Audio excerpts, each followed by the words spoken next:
চুপ থাকার অভ্যাস করেন। সবসময় কথা বলতে হবে না, মাঝে মাঝে চুপ থাকার অভ্যাস করেন। আমাদের একজন বরেণ্য ওস্তাদ তিনি বলেন যে মুতাকাল্লিম হওয়ার যে খায়েশ, এটা একটা হৃদয়ের কলবের একটা রোগ। একটা মুতাকাল্লিম হওয়ার যে খায়েশ মানুষের মতো থাকে যে আমাকে সব বিষয়ে কথা বলতে হবে, এটা অন্তরের একটা রোগের না। তো এটা যদি একটা ইবাদত হয় তাহলে সিরাতের সুন্নতে আসতে হবে, আমরা এগৃহীত। ঠিক আছে। এখন দ্বিতীয় কথা হচ্ছে 3 নম্বর শর্তটা আরো ডেঞ্জারাস, সেটা হচ্ছে রিজিক হালাল হতে হবে। রিজিক এই জায়গায় সবাই একটু ফিকির করেন, দেখেন একটু আপনাদের রিজিকগুলোকে দেখেন যে কতজন রিজিক 100% হালাল আছে। এগুলো আমাদের কিন্তু প্র্যাকটিক্যাল কথা, আমরা কিছু তাত্ত্বিক কথা বলে চলে যাবো এমন না, প্র্যাকটিক্যালি ইমপ্লিমেন্টটা বেশি জরুরি এখন। আমি খুবই স্বপ্ন দেখছি, আমরা সবাই স্বপ্ন দেখছি যে আপনাদেরকে দিয়ে হবে ইনশাআল্লাহ। কারণ এই জেনারেশন পড়ে দেখিয়েছে এবং তারা আমাদেরকে দেখিয়েছে কোন ভাষায় কথা বললে কাজ হয়। এতদিন তো আমরা বলে আসতাম, তো এই ভাষার কথা বললে আপনারা আমাদেরকে অনেক ত্যাগ দিতেন। ঠিক আছে, দেখেন জালেম জুলুম করলো, মাজলুম দাঁড়ায় গেল। এই তো জালেম জুলুম করলো, মাজলুম দাঁড়ায় গেল প্রতিবাদের জন্য, প্রতিবাদের ভাষায়। আপনারা আমাকে বলেন তো, জালেমের বিরুদ্ধে মাজলুম যখন দাঁড়িয়েছে তারা কি খালি হাতে দাঁড়িয়েছিল? জালেম যখন 2টা মাইট দিয়েছে, মাজলুম কি 2টা মাইট দেয় নাই? জালেমদের অনেকে যখন মাজলুমদের অনেকে শহীদ করেছে, তো জালেমদের দলেও কি কিছু মানুষ মারা যায় নাই? তো এটা কি একটা কনফ্লিক্ট হয়নি রাস্তাঘাটে? তো গণতান্ত্রিক প্রক্রিয়া এই কনফ্লিক্টটাকে আপনি জায়েজ করে নিলেন, তো গণতান্ত্রিক প্রক্রিয়া এই কনফ্লিক্টটাকে আপনি জায়েজ করে নিলেন তো, মাশাআল্লাহ। দেহাত শব্দ বলি, আপনি আমার দিকে তেড়ে আসো, বিষয়টাই না সেম বিষয়, একই বিষয়। আপনি জালেমের এগেইনস্টে দাঁড়াইছেন, মাজলুম জুলুমের শিকার হতে হতে হতে আমাদের ভাই আবু সাইদ জীবন দিল, মুক্তরা জীবন দিল, সবার একটা সিম্পেথি তৈরি হলো। এখানে আম জনতা, রিক্সা চালক, শ্রমিক, মানে ওলামায়ে কেরাম, কে বাকি ছিল? সবাই তাদের পক্ষে ছিল, তাই না? কেউ লিখেছে, কেউ বলেছে, কেউ মাঠে ছিল। তারা ছিল মাজলুম, দেয়ালে পিঠ থেকে গেছে, তখন তারা কিন্তু হাতে কিছু না কিছু তো উঠিয়েছিল, নাকি উঠায় নাই? উঠিয়ে তারা একটা প্রতিবাদের ভাষা আমাদেরকে দেখিয়েছে, এইভাবে প্রতিবাদ করতে হয়। ওই প্রতিবাদটার পরে আপনারা কি এখন বলবেন যে ছাত্র জনতার মধ্যে কেউ জুলুম করেছে, ছাত্র জনতা জঙ্গি, ছাত্র জনতা সন্ত্রাসী, এই সম্বন্ধে একটা সন্ত্রাসী ছিল, ওরা জঙ্গি ছিল, হ্যাঁ ওরা উগ্রবাদী ছিল? কেন বলছেন না এখন আপনারা এই কথাগুলো? আমার প্রশ্ন হচ্ছে, এখন এই কথাগুলো আপনারা কেন বলছেন না? কারণ আপনারা বুঝতে পারছেন তারা ন্যায্য কাজটাই করেছে। যখন জালেম জুলুম করতে করতে করতে মাজলুমকে একদম দেয়ালে পিঠ ঠেকিয়ে দেয়, তখন মানুষকে হামাস হতে হয়, তখনই বিভিন্ন জিহাদি সংগঠনের অস্তিত্ব আসে, তখনই কিন্তু খোরাসান স্বাধীন হয়। তো এখন আমরা বাংলাদেশেও বুঝতে পারছি যে হ্যাঁ, তখনই কিন্তু ছাত্র ভাইরা হাতে প্রতিবাদের ভাষা উঠিয়ে নিয়েছিল। তো এটাকে গণতান্ত্রিক প্রক্রিয়া আপনারা জায়েজ করছেন, ঠিক আছে, এটা কোনো সমস্যা না, এটা ভালো, ওরা প্রতিবাদ করেছে, ওদেরকে আমরা কিন্তু খারাপ বলতে পারি না, কেউ বলছে খারাপ? এই একই স্লোগান যদি সিরাতের সুন্নতে আমরা বলি যে দাওয়াতের সাথে জিহাদ থাকবে, তখন তো তেরে আসবেন আমাদের দিকে, আসবেন না? আসবে। আপনারা লিখে নেন আমার কথা বলুন, এই একই জিনিসটাই, এই প্রতিবাদের এই ভাষাটাই যখন আপনি দাওয়াতের সাথে জিহাদ শব্দ ইউজ করবেন, আপনার দিকে তেরে আসবেই। এবং এখন যাদের পা ধরা হচ্ছে, তারা তো পুরো বিশ্বব্যাপী এটাকে মিটিয়ে ফেরার মিশন নিয়েছে। আপনারা কি মনে করছেন যে তারা আমাদের প্রতিবেশীর চাইতে আমাদের বন্ধু হয়ে যাবে? কখন কষি গেলেও না, এটা জেগে জেগে স্বপ্ন দেখছে কারা? তো আল্লাহ পাক তাদেরকে সহি সামাজ দান করে না। সবসময় আমরা সবকিছু করবো না, আমরা তো পরিবেশ পরিস্থিতি বুঝে ইনিশিয়েটিভ নিব, তাই না? কিন্তু সিরাতের কোনো অংশকে আপনি বাদ দিতে পারেন না। তো একটা অংশকে বাদ দিয়ে দিবেন, একটা অংশকে নিবেন, দিনের কিছু অংশকে রাখবেন, কিছু অংশকে রাখবেন না, এটা তো ইসলাম। তো যখন যেটা ইমপ্লিমেন্ট করার অবস্থা সৃষ্টি হবে তখন সেটা করতে হবে, এটাই তো ইসলাম। আর আমরা দেখলাম যে কোন ভাষায় কথা বললে দাবি আদায় করা যায়। আর একটা ভাষা আছে বাংলাদেশে দাবি আদায় করার, কিছু হইলে শাহবাগে চলে যাওয়া। তো মাঝে মাঝে আমরাও বাসায় একটু মশকরা করি যে তোমার কিছু লাগবে, কেন কিছু লাগবে, চলো শাহবাগে যাই। দাঁড়ালেই আমাদেরকে ইয়ে দিবে আর কি, মানুষ বাবা দিবে, আমার দিকে জনসমর্থন তৈরি করে। তো মূল জায়গায় আসি ভাই, যে এখন আপনাদের সাথে এই ব্যাপারটা আমার ক্লিয়ার যে এটা একটা ইবাদত, এটাকে করতে হবে সিরাতের সুন্নতে, তাই তো? সিরাতের সুন্নতে করতে গেলে আপনাদেরকে সিরাত পড়তে হবে কিনা ভাই? আমাকে বলেন যে সিরাতের 40 থেকে 50টা কিতাব আছে এখন, যদি আপনারা ঘুরে দেখেন। আলহামদুলিল্লাহ আমার বাসায় মোটামুটি সবগুলোই আছে, এবং সিরাতের একজন গভীর ছাত্র। আর সিরাতের 10টা কিতাব কারা কারা পড়েছে? হাত পুরা, কমপক্ষে 10টা। আচ্ছা 10টা বেশি বলেছি, 5টা সিরাতের বই কারা কারা পড়েছে? মাশাআল্লাহ, একটা পড়েছেন কারা কারা? একটা, অন্তত একটা কিতাবের নাম বলছি, খুব পাতলা একটা কিতাব, সিরাতে খাতামুল আম্বিয়া, কয়জন পড়েছেন? আর রাহিকুল মাকতুম কয়জন পড়েছেন? নবী রহমত কয়জন পড়েছেন? এরকম অনেক কিতাব আছে। সিরাতের বই না পড়লে ভাই তরিকা বোঝা যাবে না। তরিকা সবসময় আপনাকে সবকিছু ধরায় দিতে হবে কেন? আপনি নিজেই বুঝে না কোনটা তরিকা, তখন আমি তো বললে আপনি বুঝে ফেলবেন কত কি। এখন আমি খুব সংক্ষেপে আপনাদেরকে বলছি যে দেখেন তরিকাটা কেমন ছিল। নবী সাল্লাল্লাহু আলাইহি ওয়াসাল্লাম, একটু মনোযোগ দেই ভাই, এটা আমার আলোচনার শেষ পার্ট, ঠিক আছে? নবী সাল্লাল্লাহু আলাইহি ওয়াসাল্লাম এমন একটা যুগে ছিলেন যে যুগটা ঠিক আমাদের মতোই, একেবারে হুবাহু না হলে 19 আর 20। যেমন উনি এমন একটা যুগে জন্ম নিয়েছিলেন যে যুগটার মধ্যে 5টা মৌলিক সমস্যা ছিল। কয়টা? এবং ওই যুগটাকে আপনারা আইয়ামে জাহিলিয়াত বলে গালি দেন, তাই তো?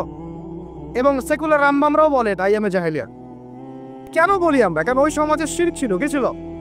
এখন আপনি আমাকে বলেন এই সমাজের মধ্যে শিরক আছে কিনা? ওখানে লাখ অফজা হবল মারাতের ইবাদত হয়েছে, এখন তো বিভিন্ন ভাস্কর্যের পূজা হয়েছে, হয় নাই? ছবির সংস্কৃতি হয়েছে, মূর্তির সংস্কৃতি হয়েছে। এখানে একটা আমার দুঃখের কথা একটু বলেই ফেলি যে অনেকে বলেছেন যে মাদ্রাসা ছেলেদেরকে মন্দির পাহারা দিতে ইত্যাদি ইত্যাদি। আমি এটার সাথে একমত না। এটার সাথে আমি ব্যক্তিগতভাবে বলছি আর কি, আমি একমত না। কারণ বাংলাদেশে অমুসলিম প্রশাসন আছে, তাদেরকে ডিউটি দেওয়া যায়। আমি তো এটাও পক্ষপাতী না যে একজন মুসলিম অফিসার ওখানে গিয়ে মূর্তি পাহারা দিক, আর মাদ্রাসা ছেলেরা কি কারণে ওখানে গিয়ে পাহারা দিতে যাবে? এই যে আকবরী বেশি দরদ দেখানো, এটা আমাদের মনে হয় ভালো হচ্ছে না। আর আমরা যত ইলিশ দেই না কেন, তারা আমাদেরকে কখনো স্বাধীনতা দিবে না। এইগুলা বাদ দেন, এইগুলা টেন শেষ। সরাসরি কথা বলতে হবে। কই, তারা তো পাকিস্তানের বাদ ছাড়তে পারে নাই, তারা তো চায়নার বাদ ছাড়তে পারে না, তারা তো অন্যান্য ইভেন নেপালেরও বাদ ছাড়তে পারে না। তাহলে এই যে তিস্তার বাদ আর এই বাদগুলো এত সহজে ছাড়ে কিবা? ব্যাপারটা তো এখানে ফয়সালা হবে না যে ছেড়ে দিল, বন্যা হয়ে গেল, আমরা ত্রাণ দিলাম, ফখর করলাম কে কত টাকা ত্রাণ দিয়েছে। ত্রাণ দিয়েছে ঠিক আছে, আলহামদুলিল্লাহ। আমার মূল জায়গা হচ্ছে সে যেন পানি ছাড়তে না পারে এর কক্ষে। এটা ছিল আমাদের মূল কথা। কিন্তু এই জায়গায় কি আমরা কাজ করলাম? আমরা ত্রাণ দিলাম, আলহামদুলিল্লাহ, ঠিক আছে, কিন্তু আমরা কিন্তু ওই জায়গায় গেলাম না যে এরপর থেকে যেন এই বাদ খোলার সাহস তারা না পায়। তো মূল জায়গায় আসে আল্লাহ পাক আমাদেরকে আমল করার তৌফিক দান করে রাখ। আচ্ছা, প্রথম সমস্যাটা ছিল আইয়ামে জাহিলিয়াতে, যে ওই যুগে শিরক ছিল, এটা ছিল মূল কথা। আইয়ামে জাহিলিয়াত কেন বলছেন? ওই যুগে কি ছিল? এখন বিশ্বাস করেন আমাদের বাংলার মাটিতে ধর্মীয় অঙ্গনে শিরক আছে, কবর পূজা, মাজার পূজা আছে না? রাজনৈতিক অঙ্গনে শিরক আছে। কি শিরক? আল্লাহর বিধান বাদ দিয়ে তাগুতি বিধানে দাসত্ব করা। অর্থনৈতিক অঙ্গনে শিরক আছে, আল্লাহর হালালকে হারাম করে ওটাকে আবার বেশি উত্তম মনে করা। এগুলো কি ইমান ভঙ্গের কারণের মধ্যে পড়ে না? আপনারা তো জানেন। তারপরে সংস্কৃতির মধ্যে শিরক নাই, আর শিক্ষার শিরক তো আপনারা দেখতেই পাচ্ছেন। শিক্ষার মধ্যে কি কি শিরক আছে? এখন তো আপনাকে ট্রান্সজেন্ডার পড়তে হবে, টেক্সট বইয়ের মধ্যে চলে আসতেছে। কি করবেন আপনি?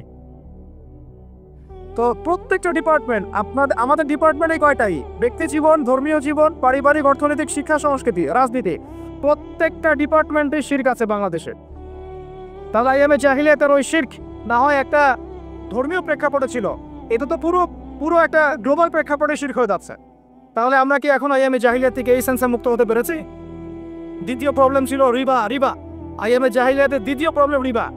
এখন আপনি যে কোনো ব্যাংকের দিকে তাকান বা ব্যাংকিং সিস্টেমের দিকে তাকান, ইনক্লুডিং ওয়ার্ল্ড ব্যাংক, IMF, তারপরে আপনার ফেডারেল রিজার্ভ এবং আমাদের সেন্ট্রাল ব্যাংকগুলা, ইকোনমিক্সে আমরা পড়েছি ভাই, না পড়ে কথা বলছি না। ইকোনমিক্স আমাদের ইউনিভার্সিটির সাবজেক্ট। একেবারে ভিতরে গোড়ায় শিরক আছে, সুদ আছে। কি আছে? সুদ আছে, গোড়ায় সুদ আছে। এমনভাবে সুদের অক্টোপাসে চেপে ধরেছে যে মানে আপনি যেটাই ডিল করতে চান একটা সুদের অংশ আপনাকে দিতে হবে। পশ্চিমাদের কাছে আপনি লোন নিতে চান, বিনা সুদে কোনো লোন তারা দিবে না। বরং আমরা দেখেছি খোরাসান স্বাধীন হওয়ার পরে তাদের যে রিজার্ভ ছিল ওটা তারা জব্দ করেছিল। আপনারা তো অনেকে জানেন যে তারা এখন কারেন্সির দিক থেকে অনেক উন্নত হয়ে গেছে। কেউ কি কখনো জিজ্ঞাসা করেছে বা প্রশ্ন তুলেছে যে কি ফর্মুলা তারা ইমপ্লিমেন্ট করেছে? তারা কিন্তু ডাবল কারেন্সি চালা, তাদের দেশে ডাবল কারেন্সি চলে, জাকাত ভিত্তিক অর্থনীতি চলে, এবং সব দুর্নীতি তারা বন্ধ করেছে, এবং যত কালো টাকা এগুলোকে সাদা করে ফেলেছে। তো এই বিষয়গুলো কি ইসলামের মধ্যে নাই? কিন্তু এর ইমপ্লিমেন্ট বাংলাদেশে বিগত 70 বছর হয় নাই। যতবারই স্বাধীন হয়েছেন আপনারা, এই ইমপ্লিমেন্ট হয় নাই যে সুদবিহীন অর্থ ব্যবস্থা চালু করা, কেউ করতে পারে নাই। হ্যাঁ, কিছু মানুষ চেষ্টা করেছে, স্বীকার করি, তাদেরকে আমরা শ্রদ্ধা করি, সম্মান করি, তাদের প্রচেষ্টাকে আমরা সাধুবাদ জানাই, কিন্তু যতক্ষণ পর্যন্ত শেকড় পরিবর্তন হবে না, ডালপালা ছাঁটে লাভ নাই। আমাদের একটা সাইকোলজিক্যাল সমস্যা হচ্ছে, আমরা সবসময় ডালপালা নিয়ে আলোচনা করি। আজকে কাদিয়ানি মুভমেন্ট, কালকে অমুক, কালকে তমুক, হ্যাঁ, কালকে এই ট্রান্সজেন্ডার, তারপরে সমকামিতা ইত্যাদি একটা একটা ইস্যু নিয়ে আমরা আলোচনা শুরু করি, একদম অনলাইন কাঁপায় ফেলি। কিন্তু ডাল যদি ছেটেও ফেলেন, শেকড় যদি পচা থাকে, ওই শেকড় থেকে কি আপনি বিশুদ্ধ কোনো ফল পাবেন? তা আমরা যে দাওয়াটার কথা বলি সেটা হচ্ছে পুরো শেকড়টাকেই লা ইলাহা ইল্লাল্লাহ এইটা প্রতিষ্ঠা কর, সেটা আবার মুহাম্মদ রাসূলুল্লাহ তরিকা অনুযায়ী। এই কালিমা পূর্ণ হবে তখন সিরাতের সুন্নতে সাল্লাল্লাহু আলাইহি ওয়াসাল্লাম। তো এটা একটা বড় সমস্যা ছিল, যেখান থেকে এখন পুরো বিশ্ব বের হতে পারে নাই। তাহলে আমরা এখনো জাহিলিয়াতের এই মরণ থাবার মধ্যেই কিন্তু আছি। 3 নম্বর ছিল মাদক। বলেন, আপনারাই বলেন, এই মাদক থেকে কি আমরা বেরোতে পেরেছি কিনা? আমরা তো অনেকে দেখি ইফতার করেও সিগারেট টান দেয়। তো আরো বড়, এখন এই অঞ্চলগুলোতে আপনারা তো জানেন ভালো করে আমার চেয়ে, মাদকের কি সয়লা। হ্যাঁ, অনেক বড় বড় কোটিপতি শিল্পপতি হয়েছে ইয়াবার ব্যবসা করে, আবার জাকাতও দেয়, আবার এদিকে হজও করে, উমরাও করে। তো সুদ দেখেন, সুদ, ঘুষ, দুর্নীতি, দুর্নীতি ছাড়া কোন সেক্টরটা টিকে ছিল? ঘুষ ছাড়া কোথায় চাকরি হয়েছে? সুদ ছাড়া কোন ব্যাংকিং সিস্টেম চলে? তাহলে সেই হারাম অর্থনীতি থেকে আমরা তো বের হইতে পারি না। আমি জাহিলিয়াতের মধ্যে আছি এবং মাদকের মানে ভয়াল খাবার মধ্যে আছে। ইয়াং জেনারেশনের বেসিক সমস্যাই মাদক এখন, কারণ তারা একটা সময় পর্যন্ত অনইসলামিক লাইফ লিড করে, গার্লফ্রেন্ড অ্যাফেয়ার্স, এইটা ওইটা, গান বাজনা করতে করতে হতাশ, শেষমেশ মাদক। ওখানে গিয়ে লক্ষ লক্ষ ছেলে বাংলাদেশে মাদকাসক্ত হয়ে আত্মহত্যা করেছে, হয়তো লক্ষ লক্ষ না হলে পরিসংখ্যানটা কাছাকাছি হোক। তো এই সমস্যাটা থেকে আমরা কিন্তু বের হতে পারি নাই। আরেকটা ছিল জাহিলিয়াতের সমস্যা, নারী জাতির অবমাননা। এটা থেকে কি বের হতে পারছে জাতি? বলেন, নারী জাতির অবহেলা। আমাদের একটু আগে এক বোনের কথা আসলো, তাহলে আমাদের বোনটা কি এখনো সেফ? একটা প্রসঙ্গ শব্দ উঠে আসছে না, গুম। এখন আসলে ব্যাপারটা এমনই হয় যে আপনি তো তখন কোনো প্রতিবাদও করতে পারবেন না, একেবারে আতর্কিত হামলার মতো হুট করে 1 মিনিটের মধ্যে উঠে নিয়ে চলে গেল, কিছুই বলার নাই, কিছুই করার নাই। সাথে সাথেই হ্যান্ডকাফ, চোখ পেতে ফেলা এবং জোরে জোরে গান ছেড়ে দেয়, যাতে আপনার মাইন্ডটা ফ্রেশ থাকে। নাউযুবিল্লাহ, মানে আপনি যে রিল্যাক্স ফিল করেন, হয় না পা। তো এই যে একটা ভীতিকর অবস্থা, যখন তখন জায়গায় তাকে উঠে নিয়ে যাচ্ছে, এখান থেকে তো মেয়েরাও রেহাই পেল না, তখন। তাহলে সত্যি কি আমরা আমাদের দিনী বোনদেরকে সিকিউর করতে পেরেছি? ইভেন আমরা তো ভাইদেরকেও সিকিউর করতে পারি নাই। যেমন উস্তাদ করা হবে বললেন, এরপর থেকে এরকম করতে আসলে হাত ভেঙে দেওয়া, এরপর থেকে এরকম গোপন অভিযান চালাতে আসলে প্রতিবাদ করা হবে সব। কারণ যদি একজন মানুষ অপরাধ করেই থাকে, আপনি সরাসরি মামলা দায়ের করে তার বিরুদ্ধে ব্যবস্থা নেন। এভাবে হুটহাট করে রাতের অন্ধকারে উঠায় নিয়ে চলে যাবেন, কোথায় রাখবেন কেউ জানবে না, কি খাবে না খাবে তার ঠিক ঠিকানা নাই, লাশ ধোয়া চকির মধ্যে শুয়ে থাকবে। একটা কোরআন চাইলে কোরআনও দিবেন না পড়তে, একটা কোরআন যদি চাওয়া হয় কোরআনও দিবেন না পড়তে। যখন তখন রিমান্ডে নিয়ে যাবেন। নির্যাতন তো ওটা বাদ দিলাম, কারণ আমরা বলতে চাই না, এই কারণে আমরা অনেক ভাইদের কুরবানির যে ইতিহাস শুনেছি, গল্প কারগুজারি শুনেছি, তার বিপরীতে এই বিষয়গুলো নিয়ে আমার ব্যক্তিগতভাবে কথা বলতে লজ্জা লাগে। তাদের এত বড় বড় কোরবানি আছে যে আমরা এগুলো নিয়ে কথা বলতে লজ্জা পাই। ঠিক আছে, তো এতটুকু শুধু ইঙ্গিত দিব যে এগুলোর পিছনে যতটা না রাম বাম আর দাস্তিক মোটাদেরা দায়ী, তার চেয়ে বেশি দায়ী ছিল এক শ্রেণীর দাড়ি টুপিওয়ালা মানুষ। এতটুকু বললাম, আর কিছু বলতে চাই না, কারণ আমরা চাই কিছু আচার পরকালের জন্য থাক। কথা হচ্ছে, আমরা কিন্তু আমাদের ভাই বোনদেরকে সিকিউর করতে পারছি না। আমাদের ভাইরা এখনো ওই মাদক আর নারী জাতির অবমাননার মধ্যেই থেকে গেছে। আর এখন বেহায়াপনা, এই আপনার জেনা, ব্যভিচার, পর্নোগ্রাফি, মেয়েদেরকে অনেকে বলেন জীবন্ত তো এখন দাফন করা হয় না, আমি বলি মেয়েদেরকে এখনো গর্ভে মেরে ফেলা হয়। মেয়েদের প্রতি এখনো সমাজ সেইভাবে সাম্য প্রদর্শন করছে না। অনেক আমাদের মতো মানুষ, অনেকে মেয়ে সন্তান হলে মুখটা কালো করে ফেলছে। এগুলো তো ইসলামের শিক্ষা না। তো মেয়েদেরকে অবমাননার জায়গা থেকে বের করতে হবে। তাদের যে শান্তি আর কামিয়াবি, এটা এই সকল পশ্চিমা সভ্যতার এই দর্শনগুলোর মধ্যে নাই। তাদের শান্তি কামিয়াবি আছে শুধুমাত্র কোরআন এবং হাদিসের মধ্যে। এই মেসেজটা আমাদের বোনদেরকে পৌঁছাতে হবে ইনশাআল্লাহ। এবং আমাদের বোনরা কিন্তু অনেক ইমানদার, অনেক শক্ত, যারা ইসলামের পথে ফিরে আসে না, আমরা কিছুটা দেখেছি দূর থেকে, তারা মাশাআল্লাহ অনেক শক্ত মুমিনা হয়, তার ধার কাছে হয়তো আমরা যাইতে পারি না, জানেন। এইরকম আপনারা, আমি রিকোয়েস্ট করি আপনাদেরকে যে আপনারা তো বিয়ে শাদী করবে, শুধু দিনদারিতাকে প্রাধান্য দিয়ে বিয়ে করেন নাই। অন্য বিষয়গুলো টেম্পোরারি, আপেক্ষিক, একটা খাস দিলে দোয়া করলাম, ঠিক আছে। দিনী বোনদেরকে দিনদারিতার ভিত্তিতে আপনারা আপনাদের সহধর্মিনী মানান, অন্য কোনো বিষয় দেখতে যায় না। হ্যাঁ, থাকলে তো আলহামদুলিল্লাহ ভালো, কিন্তু এটা সবচেয়ে বেশি জরুরি বিষয় না। সবচেয়ে বেশি জরুরি বিষয় দিনদারিতা, পরহেজগারিতা, ঈমান। আল্লাহ পাক আপনাদেরকে সেই রকম মুমিনা নারী আপনাদের তাকদির আল্লাহ পাক নসিব করে না।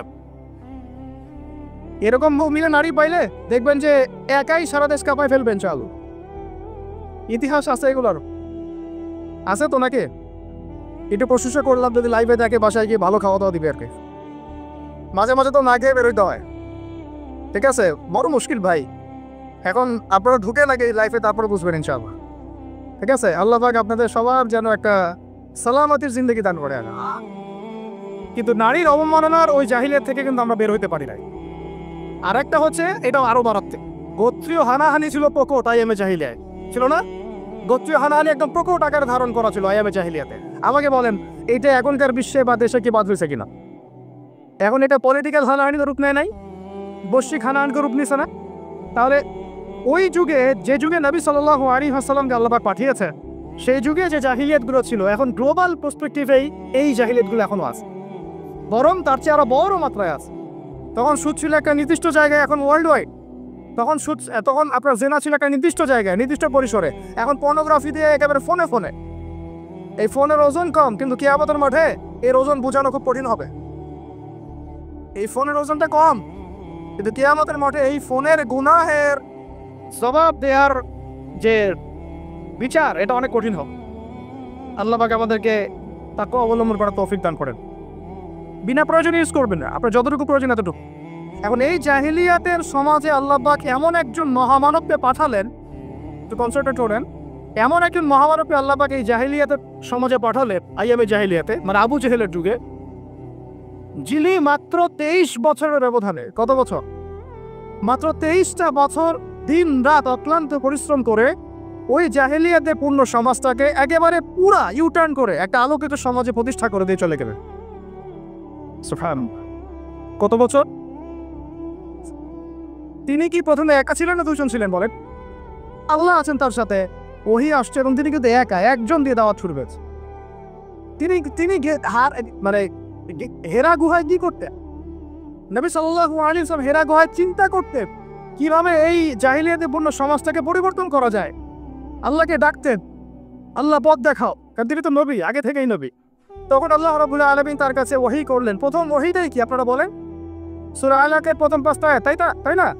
এখানে প্রথম শব্দটা কি? পড়ুন। এই যে পড়তে বলা হয়েছে, আপনাকে পড়তে হবে। ফ্যান্টাসি দিয়ে, গরম গরম বক্তব্য দিয়ে, শুধুমাত্র স্লোগান দিয়ে গেলে দিন কায়েম হবে না ভাই। আমি আবার বলছি, গভীর এলাবর্ষণ করতে হবে ইনশাআল্লাহ। প্রথম কথা ইকরা, আপনি পড়ুন। এখানে ইকরা বলার কারণ কি? তখন তো শিরক ছিল। আল্লাহ পাক বলতে পারতেন তুমি শিরক করো না, মূর্তি পূজা করো না। হ্যাঁ, সমাজে নারী মেয়েদেরকে জীবন্ত কবর দেওয়া হচ্ছে, বন্ধ করতে বলো। কোনো কথা আল্লাহ পাক আগে বলেনি, বলেছেন ইকরা বিসমি রাব্বিকাল্লাযী খালাক, পড়ুন আপনার সেই রবের নামে যিনি আপনাকে সৃষ্টি করেছেন। তার মানে যে জ্ঞান আপনাকে আল্লাহর দিকে নিয়ে যায় সেটাই জ্ঞান, আর যেটা আল্লাহ থেকে দূরে সরায় সেটা কি তাহলে জাহালাত, জাহিলিয়া। এখনকার শিক্ষা ব্যবস্থাকে আল্লাহর দিকে নিয়ে যাচ্ছে আমাদেরকে, তাহলে এটা কি হচ্ছে? তাহলে জ্ঞান না জাহিলিয়াত? সহজ কথা, সিরাতের আলোকে। খালাকাল ইনসানা মিন আলাক, যিনি মানুষকে আলাক দিয়ে সৃষ্টি করেছেন। ইকরা ওয়া রাব্বুকাল আকরাম আল্লাযী আল্লামা বিল কলম। দেখেন আমাদেরকে আল্লাহ পাক জ্ঞান শিক্ষা দিয়েছেন কলম দিয়ে।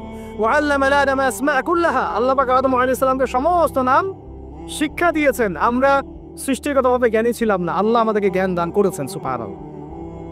এবং সেই জ্ঞানের বদৌলতেই আমাদের পিতাকে আল্লাহ পাক সিজদা করিয়েছেন আপনার ফেরেশতাদেরকে দিয়ে, সুবহানাল্লাহ। আমরা তার সন্তান। আমাদের আব্বাজানকে মানে আদম আলাইহিস সালামকে আল্লাহ পাক বলেছেন খলিফা। আল্লাহ পাক বলেন নাই যে আমি পৃথিবীতে ইন্নী জাইলুন ফিল আরদি খলিফা, এটা আল্লাহ পাক বলেছেন। আল্লাহ পাক এটা বলেন নাই আমি পৃথিবীতে মানুষ পাঠাতে চাই, পৃথিবীতে আমি নতুন কোনো প্রাণী বা মাখলুক পাঠাতে চাই, এমনটা আল্লাহ পাক বলেন না। আল্লাহ বলছেন আমাদের পিতাকে খলিফা, খলিফা মানে যিনি জমিনে আল্লাহর বিধান প্রতিষ্ঠা করেন। ঠিক যেমন দাউদ আলাইহিস সালামকে আল্লাহ পাক বলেছেন, ইয়া দাউদ ইন্না জাআলনাকা খলিফাতান ফিল আরদ ফাহকুম বাইনান নাসি বিল হক ওয়া লা তাত্তাবি'ল হাওয়া ইউদিল্লাকা আন সাবিলিল্লাহ। হে দাউদ, আমি তোমাকে পৃথিবীতে আমার খলিফা করেছি, তোমার কাজ পৃথিবীতে ইনসাফ প্রতিষ্ঠা করা, হক প্রতিষ্ঠা করা। হকের মানদণ্ড কি? আল্লাহ পাকের ওহী। আল্লাহর ওহী দিয়ে তুমি মানুষের মাঝে বিচার ফয়সালা করবা, এটাই হলো হক প্রতিষ্ঠা করা। যদি না করো, প্রবৃত্তির তাড়না অনুসরণ করো, মানে মানব ঘোষিত বিধান অনুসরণ করো, তাহলে ইউদিল্লাকা আন সাবিলিল্লাহ, আল্লাহর রাস্তা থেকে তোমাকে সরাই নিয়ে যাও। বলেন, আমরা এখন খলিফা শব্দটাই ভুলে গেছি, আর খলিফা থেকে যে খিলাফা আসছে এই শব্দ বলতেও ভয় পাচ্ছি। বাংলাদেশের ইয়াং জেনারেশন এখন যারা মানে ইসলাম প্র্যাকটিস করছে, তাদের অনেকেও নামাজ, রোজা, হজ, জাকাত এই শব্দগুলোকে যেভাবে রিসিভ করেন, শরিয়া, ইমারা, খিলাফা রিসিভ করতে পারেন না। কারণ এই ব্যর্থতার দায় আমাকে নিজের উপর নিতে হবে। কারণ আমি হয়তো বিগত 5 বছরে তাকে এই শব্দগুলো শোনাতে পারি নাই। বিগত 5 বছরে সব লেকচারগুলো ঘটেন আপনারা, সব ওয়াজ মাহফিলের দেখেন কয়টা লেকচারে, কয়টা ওয়াজে এই কথাগুলো, সামগ্রিক দাওয়ার কথাগুলো আছে। তাহলে মানুষ জানবে কি? তো নবী সাল্লাল্লাহু আলাইহি ওয়াসাল্লামের কাছে প্রথম ওহী আসছে পড়াশোনা কেন্দ্রিক, হয় আমাদেরকে পড়াশোনা করতে হবে। আর এই পড়াশোনার জন্যই মেলা, বই, যে আয়োজনগুলো হচ্ছে, এগুলো কিন্তু আমাদের পড়াশোনার জন্যই। আসলাম, বই কিনলাম, চলে গেলাম, এটা না। আপনাকে একটা সিলেবাস মেনটেন করে পড়তে হবে, একটা সিলেবাস মেনটেন করে পড়াশোনা করতে হবে। তাহলে একা একা না, ওস্তাদের সহবতে। এটা অনেক ইম্পর্টেন্ট পয়েন্ট। মাথার উপরে মুরব্বি রাখা, বড় বড় ওলামায়ে কেরাম রাখা, নিজেকে মুরব্বি না ভাবা। বহু তুল্লাব এবং বহু আলেম পর্যন্ত নিজেকে শুধু মুরব্বি ভাবার কারণে আর তাদের মাথার উপর থেকে মুরব্বিকে সরিয়ে দেওয়ার কারণে মুহূর্তের মধ্যেই পথভ্রষ্ট হয়ে গেছে। ইভেন তাগুতের দালালিও করে দিচ্ছে। এমন অনেক ঘটনা আছে, নজির আছে, আপনারা দেখতে পারবেন। তো আমাদেরকেও ওইরকম উস্তাজ, ওলামায়ে কেরাম, বরেণ্য মুরব্বিদের সোহবত এটা জরুরি। সোহবত না আসলে তাজকিয়া আসবে না, আর তাজকিয়া না আসলে আপনার আমার দ্বারা কোনো দাওয়াতও সম্ভব না, ওই জিহাদও সম্ভব। বিশ্ব দূষিত কলব দিয়ে আল্লাহর দিন কেন সম্ভব? আমার কলবটা মুনাওয়ার হতে হবে, নূর লাগবে। নূর অর্জন করতে হলে আমার পড়াশোনা, আমলের পাশাপাশি এরকম মুহাক্কিক আলেমদের সোহবতও লাগবে। এমনি এই জায়গায় আপনি নিজেকে সাম্প্রদায়িক করে ফেলবেন না যে আমি শুধু একজনকেই আমি মানে আমার মাথার উপর রাখছি, বাকি আর কাউকে আমি চিনি না। এরকম চিন্তা মনে হয় করা ঠিক হবে না। বরং বরেন ওলামায়ে কেরামদের সবার কাছ থেকে আপনি নূর হাসিল করবেন। ঠিক আছে? অনেক সময় দেখা যায় আমাদের বড়দের মধ্যে কোনো বিষয়ে মতপার্থক্য হতে পারে। এই জায়গায় আপনার আমার কাজ কি? এই জায়গায় আমরা আমার কাজ তালেবে ইলম হিসাবে একদম চুপ থাকা। কি থাকা? একদম চুপ থাকবে না, কথা বলবেন না। ওইটা তারা বুঝবে। এই জায়গায় ফেসবুকটা যে ক্ষতি করেছে বাংলাদেশে অন্য কোনো প্ল্যাটফর্ম সেটা করে না। এটা কিন্তু একটা ক্ষতিকর দিক। কিন্তু এটার ভালো দিকও যেমন আছে, এটা ক্ষতিকর দিকে। কথা সব জায়গায় ভালো যাবে না, আমাদের সবাইকে কথা বলা যাবে। তো মাথার উপর মুরব্বি রাখা, ওলামায়ে কেরামের সহবতে থাকা এবং ইলম অনুযায়ী আমল করা, আল্লাহ পাক আমাদেরকে বোঝার তৌফিক দান করে। এবার নবী সাল্লাল্লাহু আলাইহি ওয়াসাল্লামের কাছে যখন এই ওহীটা আসলো, আপনারা তো জানেন যিনি বাসায় গিয়েছেন, নিজের জীবনের আশঙ্কা করেছেন। ওয়ারাকা বিন নাফিল কি বলেছিলেন? ওয়ারাকা বিন নাফিল বলেছিলেন যে তোমার কাছে যিনি এসেছেন সে হচ্ছে নামুস, মানে জিবরাইল আলাইহিস সালাম। এইবার তোমাকে বের করে দিবে। আমার পয়েন্টটা ধরেন এই জায়গায়। ওয়ারাকা বিন নাফিলের কাছে আল্লাহর নবীকে নিয়ে যাওয়া হলে সাল্লাল্লাহু আলাইহি ওয়াসাল্লাম, তিনি মন্তব্য করেছিলেন যে তোমার কাছে যে এসেছে সে হচ্ছে নামুস, জিবরাইল আলাইহিস সালাম। তোমার কাছে এমন একটা ওহী আসছে, এইবার তোমাকে তোমার কওম বের করে দিবে। নবীজি অবাক হয়ে জিজ্ঞাসা করেছিলেন যে আমাকে তারা বের করে দিবে? আমাকে তারা সাদিক আল আমিন বলে থাকে, তাই না? তখন তিনি বলেছেন এর আগে যার কাছেই নামুস এসেছে, মানে এই ওহী, আল্লাহর ওহী এসেছে, তাকেই তার কওম বের করে দিয়েছে। তার মানে কি? তার মানে আপনি যখন ওহী ভিত্তিক হকের কথা বলবেন এবং সিরাতে সুন্নতে নিজেও চলবেন এবং সেটা কায়েম করতে চাইবেন, আপনাকেও সমাজ থেকে বের করে দেওয়া হতে পারে। বের করে দেওয়া হতে পারে, আরো বড় কিছু হতে পারে। এখন তাকদিরে যা আছে তা হবে, এটা আল্লাহ পাকের হাতে। কিন্তু আমরা কি সুন্নত থেকে সরে যাব? এবার নবী সাল্লাল্লাহু আলাইহি ওয়াসাল্লাম যখন শুয়ে আছে, এই যে জাম্মিলুনি এইখান থেকে বলতেছে, তখন কিন্তু আল্লাহ রাব্বুল আলামিন কয়েকদিন পরে আরেকটা ওহী করেছেন। এই ওহীটা আমরা অনেকে আলোচনা করতে চাই বা করি না, এটা একটু আমি আলোচনা করব আজকে। ধৈর্য ধরতে পারছেন কি? আচ্ছা ঠিক আছে, আপনাদের ধৈর্যচ্যুতি হয় কি না আমি ভয় পাচ্ছি। তো দ্বিতীয় ওহীটা অনেকেই জানি না। দ্বিতীয় ওহী কি এটা অনেকেই জানি না এবং এটার ব্যাখ্যা অনেক সময় করা হয় না। প্রথম ওহীটা নিয়ে কথা হয় যে পড়াশোনা করতে বলা হয়েছে। দ্বিতীয় ওহীটা হচ্ছে সূরা মুদ্দাসসিরের প্রথম 5-6টা আয়াত। তিনি যখন শুয়ে আছে, দ্বিতীয় ওহী আসছে, ইয়া আইয়ুহাল মুদ্দাসসির, হে কম্বল আবৃত রাসূল, উঠুন, কুম ফায়াংজির, কুম উঠেন, আপনি উঠে দাঁড়া, ফায়াংজির মানুষকে সতর্ক করে, রব্বুকা ফাকাব্বির আপনার রবের তাকবীর পাঠ করেন, আমরা যে বলি তাকবীর আল্লাহু আকবার, ঠিক আছে, রব্বুকা ফাকাব্বির ওয়া সিয়াবাকা ফাতাহহির ওয়া রুজসা ফাহজুর। দেখেন এই বেসিক আয়াতের উপর আমাদের আমল নাই, আমি দেখাচ্ছি আপনাদেরকে। এখানে ওহী প্রাপ্ত হওয়ার পরে নবী সাল্লাল্লাহু আলাইহি ওয়াসাল্লামকে বলা হয়েছে আপনি উঠে দাঁড়ান। উঠে দাঁড়ান মানে শুধু বিছানা থেকে মাটিতে দাঁড়ান অর্থ নয়। উঠে দাঁড়ান মানে হক নিয়ে আপনি সমাজের মধ্যে দাঁড়িয়ে পড়েন এবং সমাজের মানুষকে সতর্ক করা শুরু করেন। তবে হক প্রাপ্ত হলে হক চিনতে শিখলে আমাদের কাজ কি? দাঁড়িয়ে যাওয়া, হককে দাঁড়িয়ে যাওয়া, মানুষকে সতর্ক করা, দাওয়াতের কাজ করতে থাকা এবং রবের তাকবীর পাঠ করুন। পোশাক পবিত্র রাখুন, শুধু বাহ্যিক পোশাক না, কলবের পোশাকটা। এই কলবের পোশাকের পবিত্রতা কয়জন আছে বুকে হাত দিয়ে কে বলতে পারবে? কার কলবে জিনার অপবিত্রতা নাই? কার কলবে এই হিংসার অপবিত্রতা নাই? গীবতের অপবিত্রতা নাই? তহমতের অপবিত্রতা নাই? মানুষের সম্মান হানির অপবিত্রতা নাই? ইভেন আমরা যারা অনেক সময় দিনে রিপ্রেজেন্টেটিভ হয়ে আছি তাদেরও কলব দূষিত হয়ে আছে অনেক সময়। থাকা স্বাভাবিক, কারণ আমরা তো ওই বরেণ্য ওলামা ইকরামদের সোহবতে কম যাচ্ছি, নিজেকে মুফতি মনে করছি, আমি নিজেকে আমি মনে করা শুরু করছি, তখন তো সমস্যা। তো আরেকটা কথা এখানে আছে যে ওয়ার রুজসা ফাহজুর, যত অনর্থক কথা আর কাজ আছে এটাকে আপনি এড়িয়ে চল। বলেন তো এটা আমরা আমল করতে পারছি? অনর্থক কথার কাজ আমরা এড়িয়ে চলতে পারি? আমরা সবাই অলমোস্ট এভরিবডি আমাদের জীবনের বেশিরভাগ সময় নষ্ট করতেছে অনর্থক কথার কাজ।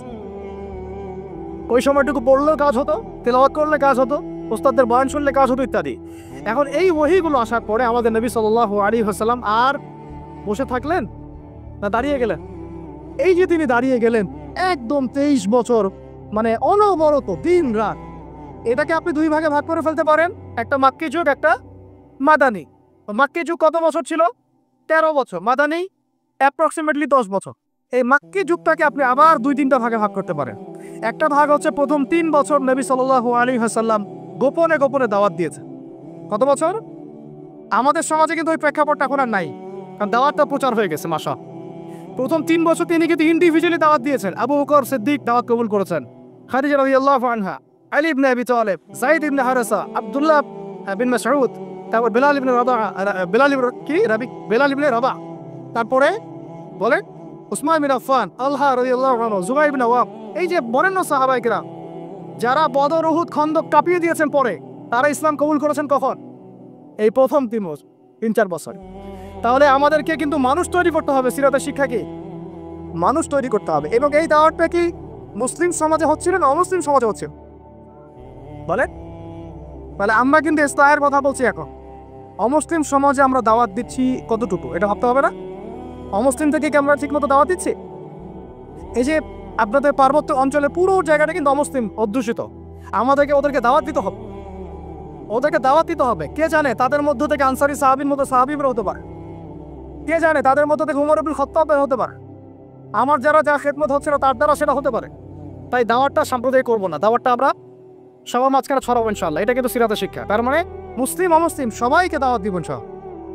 আল্লাহ পাক তৌফিক দান করেন, যোগ্যতা দান করেন। আমি এই দাওয়াত চলতে লাগলো প্রথম 3 বছর। 4র্থ বছর থেকে প্রকাশ্যে দাওয়াত শুরু হলো, যখন ওমর, হামজা এরকম কিছু সাহাবী আস্তে আস্তে ইসলাম কবুল করতে লাগলেন।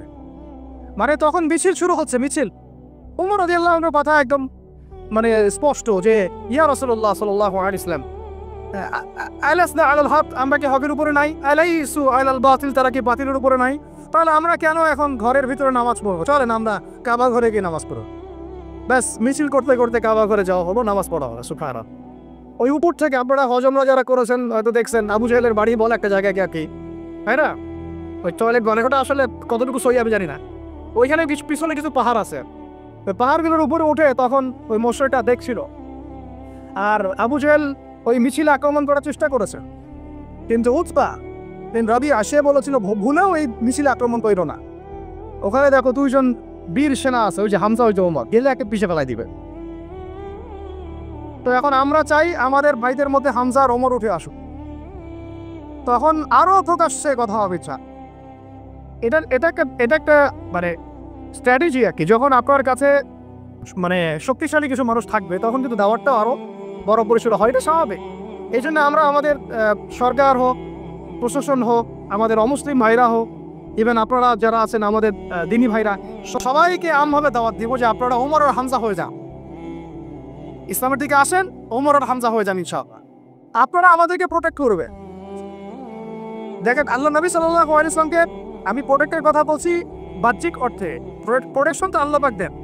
মানে তারা কারা ডান হাত বাম হাত হয়েছিল, কারা ঢাল হয়েছিল, সাহাবীরা না? তো সেই সাহাবী হতে হবে আপনাদেরকে। আমাদের ওস্তাদ বরং অন্যান্য অনেক ওস্তাদ অনেক কথা বলছে, অনেক কাজ করছে, আর আমাকে বলেন তাদের অবর্তমানে তাদের জায়গা দখল আপনি করতে পারবেন কিনা, ওই যোগ্যতাটা কি আমরা অর্জন করছি কিনা, এটা আমাদেরকে ভাবতে হবে। আমাদেরকে অনেক ক্রিয়েটিভ চিন্তা করতে হবে যে আমাদের ওস্তাদরা যে কাজগুলো করছে তাদের অবর্তমানে আমরা সেই লেগেসি বজায় রাখতে পারবো কি পারবো না, আদৌ সেই জেনারেশন তৈরি হচ্ছে কিনা, গ্যাপ হয়ে যাচ্ছে কিনা আবার কোনা। এবং তারা যেভাবে দিনের জন্য কাজ করছেন, তাদের জান মাল ইজ্জত পরিবার এগুলো দেখভাল করার দায়িত্ব আমাদের আছে কি নাই বলেন? এটাই ভাই, আমি নিজের কথা বলি যে আমাদের কাছে একসময় বাজার করার টাকাও ছিল না, এমন একটা সময় গিয়েছে, এবং কাউকে আমরা বলতেও পারছিলাম না যে আমাদের টাকার দরকার। কিছু ভাই কিছু অর্থ সহায়তা করেছিলেন ওই বিপদগ্রস্ত মুহূর্তগুলোতে, তো সেটা আবার মাঝখান থেকে থার্ড পার্টি মেরে খেয়ে ফেলছে।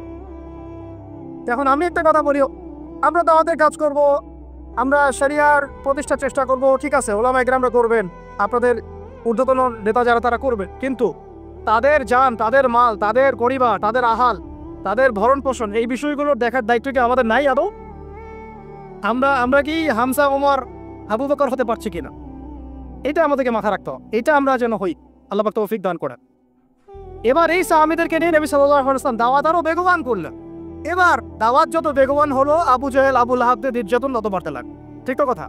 অনেক সাহাবী চোখের সামনে শহীদ হলেন, নবী সাল্লাল্লাহু আলাইহি ওয়াসাল্লাম তখন কিছু বললেন না, মানে অস্ত্র হাতে নিলেন, কিছু বললেন না, অর্থ বোঝাচ্ছি যে তিনি অস্ত্র হাতে নিলেন না, মক্কার কথা বলছেন। তিনি বললেন সবর করতে। অনেক সাহাবী বললেন যে ইয়া রাসূলুল্লাহ, সবর করতে করতে আমরা তো মানে অতিষ্ঠ হয়ে যাচ্ছি, আপনি আল্লাহর কাছে বদদুয়া করেন আল্লাহ যে তাদেরকে ধ্বংস করে দেন। নবীজি বললেন না, এক সময় আসবে যে পুরা এই হীরা নগরী, পারস্য, রোমক এগুলো সব আমরা জয় করবে, ওয়ালাকিন্নাকুম তাস্তাহিজুন, কিন্তু তোমরা কিন্তু তাড়াহুড়া করছো। সবর করলেন। আবু জাহেল সুমাইয়া রাদিয়াল্লাহু আনহাকে কি বর্ষা নিক্ষেপ করে হত্যা করে নাই? ইয়াসির রাদিয়াল্লাহু আনহুকে হত্যা করে নাই? এরকম অনেক বেলাল রাদিয়াল্লাহু আনহুকে একদম উত্তপ্ত বালুতে পিটানো হয় নাই? অনেক ঘটনা ঘটেছে। তখন কিন্তু আমরা ওই অ্যাপ্রোচ দিতে পারি নাই, বা ওই আদেশটা আমাদের আল্লাহর পক্ষ থেকে আসে নাই যে আমরা ওদের সাথে ওই ভাষায় কথা বলবো যে ভাষা ওরা কথা বলছে। তখন ভাষাটা ছিল ধৈর্যের। এমনকি নবী সাল্লাল্লাহু আলাইহি ওয়াসাল্লাম বললেন, তোমরা এখন আবিসিনিয়াতে চলে যাও। আবিসিনিয়াতে একজন কি আছে? একজন খ্রিস্টান শাসক আছে, যার রাজ্যে কেউ জুলুমের শিকার হয় না। সুবহানাল্লাহ। দেখেন, একজন খ্রিস্টান শাসক সম্পর্কে নবী সাল্লাল্লাহু আলাইহি ওয়াসাল্লাম মন্তব্য করলেন, তার রাজ্যে কেউ জুলুমের শিকার হয় না। এখন পুরো মুসলিম বিশ্বের মুসলিম শাসকদেরকে খুঁজে পাওয়া দুষ্কর যাদের রাজ্যে কেউ জুলুমের শিকার হয় না। ওখানে মুসলিমরা গিয়ে থাকতে লাগলেন দীর্ঘ সময়। তারপরে দেখেন আমাদের নবী সাল্লাল্লাহু আলাইহি ওয়াসাল্লাম দাওয়াতের কাজ বেগবান করলেন। এবার 3 বছর বয়কটের জীবনযাপন। সিরাত পড়েছেন না আপনারা? 3 বছর বয়কট মানে কি? ওই এক প্রকার কারাগার, এটা একটা উন্মুক্ত কারাগার ছিল। শিয়ারে আবু তালেব বলি, শিয়ারে আবু তালেব, মানে ওখানে না আছে খাবার, না পানি, গাছের ছাল পাতা খেয়ে সাহাবীরা 3 বছর থেকেছে। সুবহানাল্লাহ, চিন্তা করা যায়? 3টা বছর। তখন দেখেন কিছু অমুসলিম মানুষ আমাদেরকে হেল্প করেছেন, যেমন আবু তালেব, তিনি কিন্তু তখন মুসলিম হন নাই, কিন্তু হেল্প করেছেন আমাদের। এত হেল্প করেছেন যেটা হয়তো আপনি কেউ করতে পারেন না ইসলামকে। চাচা আবু তালেব মুসলিম না হয়ে ইসলামকে যে পরিমাণ হেল্প করেছেন, সহযোগিতা করেছেন, নিরাপত্তার চেষ্টা করেছেন, ওটা কিন্তু আমরাও করতে পারিনি শেষ পর্যন্ত। তারপরেও তিনি জান্নাতে যেতে পারছেন না। সুবহানাল্লাহ। কেন বলেন? শুধুমাত্র শেষ পর্যন্ত কালিমা না পড়া কেন? তাহলে আমরা কি একটু কৃতজ্ঞ হব না যে আল্লাহ পাক আমাদেরকে মুসলিম পরিবারে আমাদেরকে জিজ্ঞাসা না করেই জন্ম দিয়েছেন? একটু ভাবতে হবে এগুলো ভাই। আত্মসমালোচনা খুব জরুরি জিনিস। যখন এগুলো আপনার ভিতরে চলে আসবে, কাজের কথা আপনাকে বলতে হবে না, আপনি নিজে করবেন ইনশাআল্লাহ। তো দেখুন, চাচা আবু তালেবের মতো অনেক মানুষ আমাদের দরকার, এটা কিন্তু ইঙ্গিত এসেছে লেকচারের মধ্যে, এর আগে ওস্তাদ বলেছেন। তো আমাদেরকে এ ধরনের মানুষদেরকেও দাওয়াত দিতে হবে। কে জানে যে ভিতরে অনেক আবু তালেব অলরেডি আছে, আমাদেরকে হেল্প করতে চায়, থাকতে পারে না? দাওয়াত বেগবান করতে হবে, সর্বমহলে দাওয়াত। আল্লাহ পাক বোঝার তৌফিক দান করেন। তো তারপরে আবু তালেব তিনি ইন্তেকাল করলেন। তার স্ত্রী, প্রিয়তমা স্ত্রী খাদিজা রাদিয়াল্লাহু আনহা, যিনি একদম তার সমস্ত জানমাল উৎসর্গ করেছেন ইসলামের জন্য, তিনিও চলে গেলেন। আমাদের নবীজি একা হয়ে পড়লেন। তখন এইটাকে এই বছরটাকে কি বলে সিলেটের ভাষায়? আমুল হুজন। কি বলে? আমুল হুজন, কষ্টের বছর। এই কষ্টের বছরের পরে আল্লাহ পাক তাকে মেরাজ ঘটিয়েছে। সুবহান। কারণ এই যে যখন আপনি আল্লাহর হয়ে যাবেন না, আপনার যদি কোনো কারণে মন খারাপও হয়, আল্লাহ আপনার মন ভালো করে দিবেন। দেখবেন যে কোনো একটা ব্যবহারে বা কিছুতে আপনার মন খারাপ হয়েছে, আল্লাহ আপনাকে এমন একটা সম্মান মর্যাদা দিয়ে দিবেন যে আপনার মন ভালো হয়ে গেছে। আল্লাহ আপনার হয়ে যাবেন ইনশাআল্লাহ। মানে ঘুমের মধ্যেও আল্লাহ আপনাকে হেল্প করবেন ইনশাআল্লাহ। আমরা সবাই আল্লাহর হয়ে যাওয়ার চেষ্টা করি। আমিন আমিন। এরপরে যেটা হলো, নবী সাল্লাল্লাহু আলাইহি ওয়াসাল্লাম তায়েফে গেলেন। কোথায়? এই তায়েফের ঘটনা আমি নিজে গিয়েছি ভাই। ওই প্রত্যেকটা জায়গা আমরা ভিজিট করেছি যেখানে নবী সাল্লাল্লাহু আলাইহি ওয়াসাল্লামকে আঘাত করা হয়েছে। সুবহানাল্লাহ, ওখানে গেলে আপনি চোখের পানি ধরে রাখতে পারবেন না। যেই আঙ্গুর বাগানে বসে তিনি আঙ্গুর খেয়েছেন, মাজলুমের সেই দুর্বলের দোয়া করেছেন, ওই বাগান এখনো আছে, ওই রাস্তা এখনো আছে। ওখানে তিনজন বড় বড় গোত্র নেতা ছিল, আব্দে ইয়ালাইল, আব্দে মাসউদ আর হাবিব বিন আমর, তিনজন বড় বড় ভাই ছিল। তারা তো ইসলাম কবুল করেই নাই, বরং নবী সাল্লাল্লাহু আলাইহি ওয়াসাল্লামকে ছোকরাদেরকে লেলিয়ে দিয়ে রক্তাক্ত করে তার রক্ত দিয়ে তার জুতা আটকে গিয়েছিল। সুবহানাল্লাহি ওয়া বিহামদিহি। কি এমন ভাবে তারা রক্তাক্ত করেছিল যে পুরা মাথা ফেটে রক্ত বের হয়ে জুতাটা আটকে গেছে রক্ত দিয়ে। ভাবা যায়? তাইফে যদি কখনো যান আপনারা নিজেরা বুঝতে পারবেন। এটা পুরো পাহাড়ি এলাকা এবং আমাদের এই পাহাড়গুলোর মতো না। এই পাহাড়ের নিচ থেকে উপরটা হচ্ছে 40 কিলোমিটার। এই জায়গাটা নবীজি গিয়েছেন জুন জুলাই মাসে, প্রচন্ড গরমের মধ্যে, পায়ে হেঁটে। শুধু আমি তো গাড়িতে আসছি, উনি পায়ে হেঁটে গিয়েছেন একজনকে সাথে নিয়ে, যায়েদ ইবনে হারেসা রাদিয়াল্লাহু আনহু। কি উদ্দেশ্যে? শুধু আল্লাহর সন্তুষ্টির জন্য, তাদেরকে দাওয়াত দেওয়ার জন্য। তারা দাওয়াত তো কবুল করেই নাই, রক্তাক্ত করে পাঠিয়ে দিয়েছে। তাহলে আমরা দাওয়াতের খুব ইনস্ট্যান্ট ফলাফল কেন চাই ভাই? আমরা কেন এত তড়িৎ গতিত ফলাফল আশা করি? সবর করতে হয়, এখানে অনেক সংগ্রাম আছে, ত্যাগের ব্যাপার আছে, তারপরে ফলাফল আসবে। কথা ঠিক না ভুল? এটা আপনাকে সিরাত থেকে বোঝাচ্ছি আমি। এই সময় কিন্তু কোনো সাহাবী চিন্তা করেন নাই যে এই 2 বছর পরে আমরা আবার মদিনায় পাব। এবার নবী সাল্লাল্লাহু আলাইহি ওয়াসাল্লাম মক্কায় ফিরে আসছেন। নাখলা উপত্যকায় তিনি দাঁড়িয়ে কোরআন তেলাওয়াত করছেন। আর এই কোরআন তেলাওয়াত শুনলে একদল মানুষ ইসলাম কবুল করলো না, জিনরা শুনে ইসলাম কবুল করে ফেললো। সুবহানাল্লাহ। দেখেন আল্লাহ রাব্বুল আলামিনের কি শুনে নকশাটা কেমন। আল্লাহু আকবার। এই জিনরা আবার তাদের সম্প্রদায়ে গিয়ে ইসলাম প্রচার করলো। সূরা জিন পড়েন, সূরা আহকাফ পড়েন, সব আছে গা। তারপরে নবী সাল্লাল্লাহু আলাইহি ওয়াসাল্লাম মক্কায় ঢুকলেন। ঢোকাটাও টাফ ছিল, তারপরেও ঢুকেছেন তিনি বনু আদি গোত্রের সহযোগিতায়। তারপরে নবী সাল্লাল্লাহু আলাইহি ওয়াসাল্লাম হজের মৌসুমে দাওয়াত দিচ্ছেন। এই জায়গা থেকে ইসলামের পাল্লাটা ঘুরে গেল। এটা আসলে আমার আলোচনার শেষ পয়েন্ট। এই জায়গা থেকে ইসলামের পাল্লাটা ঘুরে গেল এবং আমরা আর দুর্বল থাকলাম না, শুধু শক্তিশালী না, এত শক্তিশালী হলাম যে পুরো বিশ্ব আমাদের পরদলগত হয়ে গেল। সুবহান। তিনি হজের মৌসুমে দাওয়াতের কাজ করছেন। ওই সময় হজমরা ছিল আর কি, বিকৃত। তো 6 জন যুবক ভাইরা শুনেন, 6 জন ইয়াং তরুণ যুবক। কজন? কুইজ কিন্তু আছে সামনে, মনে রাখেন এগুলা। 6 জন ইয়াং তরুণ যুবক ইয়াসরিব থেকে আসলেন মক্কায়। ইয়াসরিব কিসের নাম? মদিনার নাম। 6 জনের লিডারের নাম হচ্ছে আসাদ বিন জুরারা। কি নাম? রাদিয়াল্লাহু আনহু। তিনি আসলেন, নবী সাল্লাল্লাহু আলাইহি ওয়াসাল্লামকে দাওয়াত দিলেন, কোরআন শোনালেন। এই সাহাবী তরুণ, এত বুদ্ধিদীপ্ত সাহাবী, তিনি এত ইন্টেলেকচুয়াল ছিলেন। ভাইরা ভালো করে শুনেন, আমাদেরকে কত বুদ্ধিদীপ্ত হতে হবে। তিনি আগেই মদিনার ইহুদিদের কাছে শুনেছিলেন কোন এক সময় যে শেষ জামানায় একজন নবী আসবেন যার নাম হবে আহমদ। কি নাম হবে? এবং উচ্চ বংশ থেকে আসবে, উচ্চ বংশ থেকে। তার চরিত্রের ব্যাপারে সবাই সার্টিফিকেট দিবে, তার চরিত্র একদম পবিত্র। তো এই সাহাবী এটা শুনেছেন আগেই, কারণ মদিনায় তখন ছিল বনু কুরাইজা, বনু কাইনুকা, বনু নাজির, এই 3টা গোত্র তারা সেখানে কিন্তু আগে থেকেই ছিল।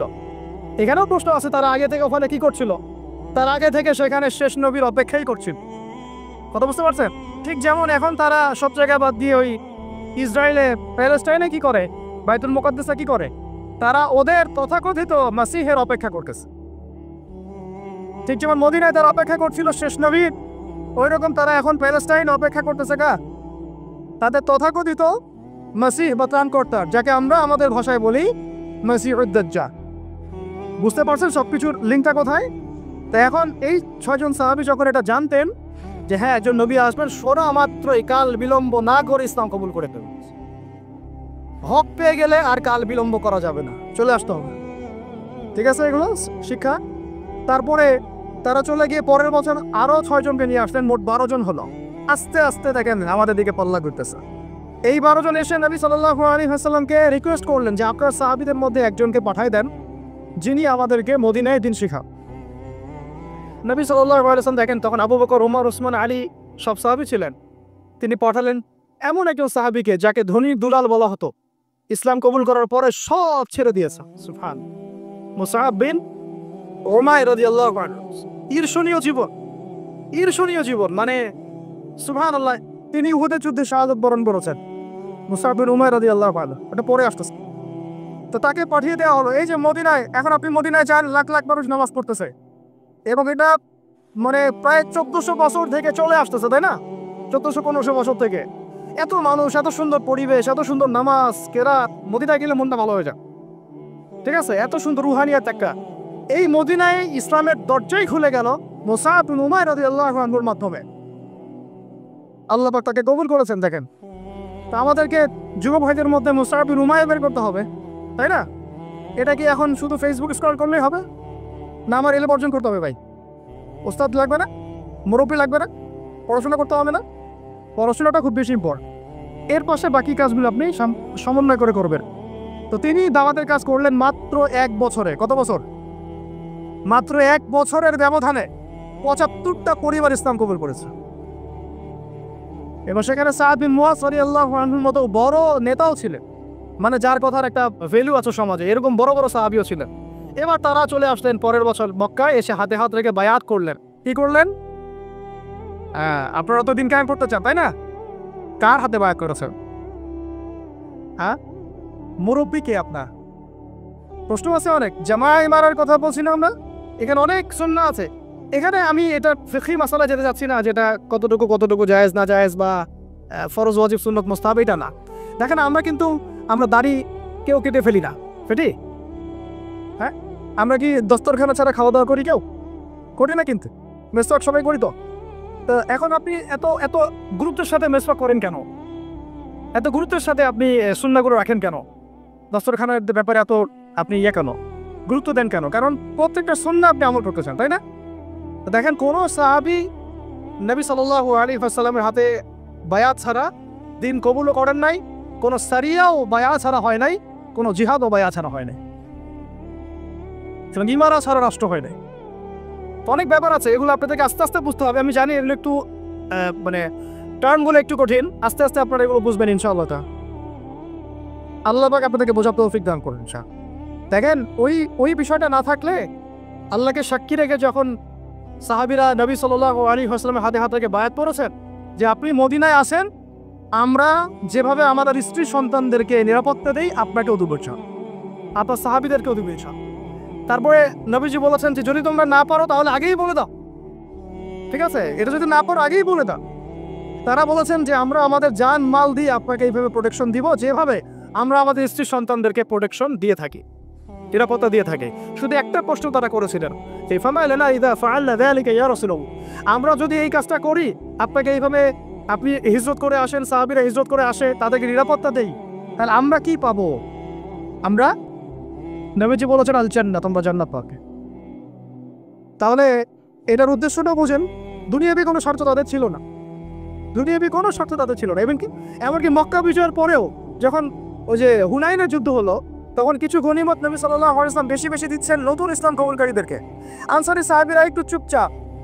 তো নবীজি গিয়ে বলছেন, হে আমার আনসারী সাহাবীরা, তোমরা কি মনে কষ্ট পেয়েছো? আরে আমি তোমাদের, তোমরা আমার। তোমরা মনে কষ্ট পাচ্ছ কেন? আমি তোমাদের, তোমরা আমার। তারপরে তাদের সব কষ্ট দূর হয়ে গেল। দেখেন, তারা কিন্তু এই জান্নাতের তখনই ওই আয়াত নাযিল হয়েছে, ইন্নাল্লাহা আশতারা মিনাল মুমিনিনা আনফুসাহুম ওয়া আমওয়ালাহুম বিআন্না লাহুমুল জান্নাহ। এই যে আয়াতগুলো, তখন কিন্তু এগুলো সারা নজুল আছে। তো এখন এরপরে নবী সাল্লাল্লাহু আলাইহি ওয়াসাল্লাম চলে গেলেন মদিনায়। প্রিয় ভাইরা, এবার বুঝেন, এখন আমরা দুর্বল নাই। মদিনায় সব সাহাবীরা একসাথে চলে গেলেন, এক জায়গায় সবাই থাকলাম। তার মানে আমার একটা ভৌগোলিক জায়গা দরকার। কি দরকার? এটা আল্লাহ পাক আমাদেরকে বাংলার জমিন দিয়েছেন, ঠিক আছে? আমরা তো বাংলার জমিনে আছি, বাইরে চিন্তা করার সুযোগ আমাদের এখন হচ্ছে না। তো জায়গা দরকার আগে, তাই না? এবং সবাই একটা জায়গায় থাকতে হবে, তাই তো? তারপরে নবী সাল্লাল্লাহু আলাইহি ওয়াসাল্লামকে সবাই আমির মেনেছেন না? নেতা কয়জন সেখানে? এই জায়গায় আমাদের একটা প্রবলেম আছে। আমরা মানে সবাই মিলে একজনকে ফিক্স করতে পারছি না বা হয়ে উঠছে না। আমরা দোয়া করবো আল্লাহর কাছে, আল্লাহ পাক যেন তার মাকবুল কোনো বান্দাকে আমাদের উপরে নিয়ে আসো, যিনি পুরো উম্মাহকে নেতৃত্ব দিবে। তবে ইতিহাস থেকে একটা বিষয় পাওয়া যায় যে সবাই মিলে একটা জায়গায় না এসেও দিন বহু জায়গায় কায়েম হয়েছে, ঠিক আছে? ক্ষুদ্র ক্ষুদ্র অনেক কাইফা দিয়েও দিন কায়েম হয়েছে। জরুরি না যে সবাইকে একবার একটা প্ল্যাটফর্মে নাম লিখাইতে হয়, এটাও জরুরি না। কিন্তু একজন নেতা দরকার। কি দরকার? একজন নেতা দরকার, অনুসারী দরকার, আমাদের একটা জায়গা দরকার, একটা ইমারত দরকার, এবং বায়াও দরকার আছে, ঠিক আছে? আল্লাহ পাক আমাদেরকে বোঝা তৌফিক দান করে। তারপরে এবার নবী সাল্লাল্লাহু আলাইহি ওয়াসাল্লাম হলেন সেখানকার আমির, তাই না? রাষ্ট্রপ্রধান, নবী এবং সেখানকার নেতা এবং আমিরও, সবকিছুই তিনি মদিনা সনদ করলেন। ওখানে ইহুদিরা ছিল, ওদের সাথে চুক্তি হলো। ধারাগুলো আপনারা পড়ে নিয়েন, আজকে সিরাতের বই না কিনে কেউ বাড়িতে যাবেন না, ঠিক আছে? মার্কেটিং করে দিলাম ভাই, হাতিয়ে দিয়ে। তো সিরাতের বই না কিনে বাসায় কেউ যাবেন না। তিনি মদিনা সনদের ধারাগুলো তাদের সাথে ডিল করা হলো। মুসলিমদের মধ্যে তিনি দিনই ভাই সম্পর্ক স্থাপন করলেন, একজন আনসার একজন মুহাজির, একজন আনসার একজন মুহাজির। এই দিনই ভ্রাতৃত্ব লাগবে আমাদের। আবার এই ভ্রাতৃত্বের জায়গায় আমরা দুর্বল আছি, এখানেও দুর্বল আছে। আমরা কাউকে মাথায় উঠাইতে সময় নেই না, নামাইতেও সময় নেই না। হ্যাঁ, কারো একটা ভালো গুণ দেখলে একেবারে মাথায় উঠে ফেলাই। আবার দেখা যায় একটু কিছু দেখা যাচ্ছে একটু খারাপ নেগেটিভ, হ্যাঁ, আমরা তো মনে করি সবাই ফেরেশতা হবে আর কি, ঠিক আছে? তখন আবার একদম আসার দিয়ে মাটিতে ফেলে দিই। এটা সুন্নাত না সিরাতের, ঠিক আছে? দেখেন হাতেব বিন আবি বালতা রাদিয়াল্লাহু আনহু, তিনি পত্র নিয়ে গিয়েছিলেন, নবী সাল্লাল্লাহু আলাইহি ওয়াসাল্লাম তাকে তিরস্কার করেন নাই। পত্র নিয়ে আগে অগ্রিম খবর দেওয়াটা কিন্তু একটা অপরাধী ছিল তখন। কিন্তু অনেক সাহাবী প্রতিবাদ করছিলেন, করা হসায়। নবীজি বললেন না, ওকে ছেড়ে দাও, সে বদরি সাহাবী, সে বদরের যুদ্ধ করেছে। আর তোমরা কি জানো না যে বদরের যুদ্ধ করেছে তার সব গুনাহ মাফ করে দিয়েছেন আল্লাহ পাক? আমাদেরকে বুঝতে হবে যে আমরা একটু দিনই রুহামা মুবাইনাহু, আমাদের মধ্যে রহম দিল পয়দা করতে হবে ভাই। এত কনজাস্টেড চিন্তা চেতনা করলে হবে না। আল্লাহ পাক আমাদেরকে বোঝার তৌফিক দান করেন। এখন আসেন শেষ অংশটা। এবার যে রাষ্ট্র পেয়ে গেলাম, নেতা পেলাম, ইমারা জামা সব পেলাম, এখন ইসলাম কিন্তু শুধু দাওয়াত দিচ্ছে না।